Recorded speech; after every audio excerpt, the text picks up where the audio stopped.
Okay, so this is part two. Part one was what I think it would take the normal, average, person to switch from Nvidia to AMD. This video is about what it would take for me to buy a AMD card instead of a Nvidia card. So I am one of the people that went out and bought a 4090 back when street prices were around $2,000 in October of 2022. This was still a couple of months before prices dropped back down. But so know that I paid $2,000 for my 4090, and if I wanted to, I could do it again. I decided to probably spend my budget on something else for the time being, but as of this moment, if I really, really wanted another $2,000 video card, I could make it happen. So if that's what the 5090 comes out at, and that's what it costs to obtain a 5090 in 3 or 4 months, I could if I wanted to.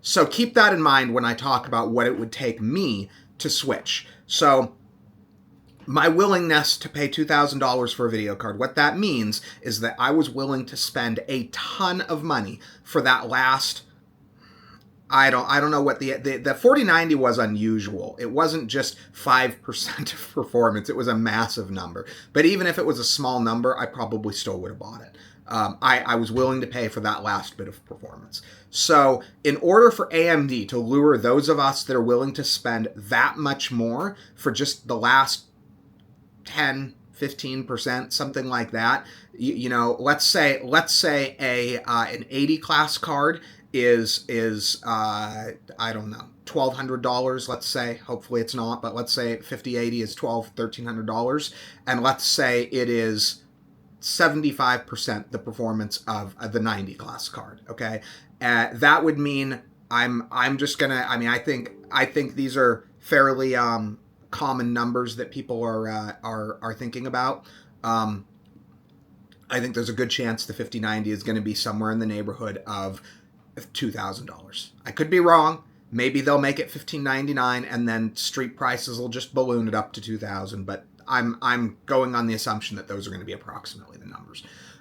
So that means somebody willing to buy a 90 class card is willing to spend anywhere from $700 to $900 or more for that last, say, 20-30% performance, right?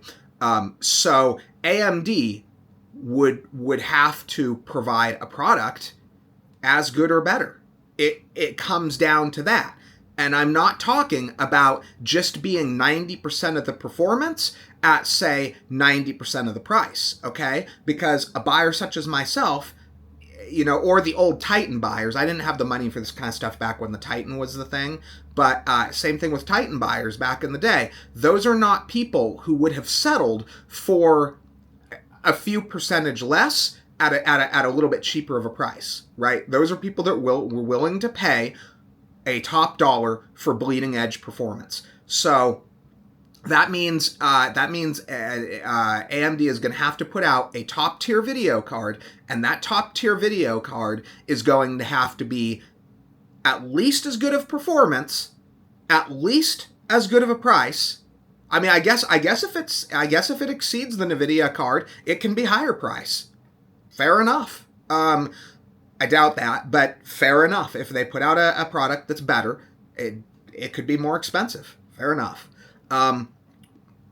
It can't just be, well, it's 90% of the performance, but 100% of the rasterization or something like that, where it has none of the specialty features that Nvidia does, and it only performs as good as the Nvidia card for the same price under certain circumstances. It's going to have to, hands down, match the Nvidia card. Like for like, it's going to have a similar feature suite.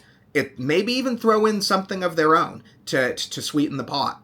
I don't know what. They'll have to come up with something. So that is what it would take for me. And I think buyers, there's a lot of people that bought the 4090, okay? I'm not I know people that don't have the money for one of these cards think I'm some sort of elitist or something.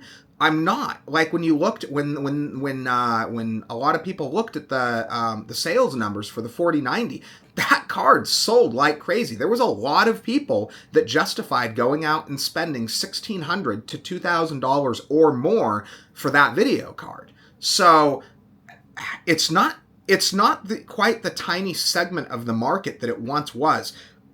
Ultra premium hardware is a bigger segment of the market than it used to be. So I'm not interested in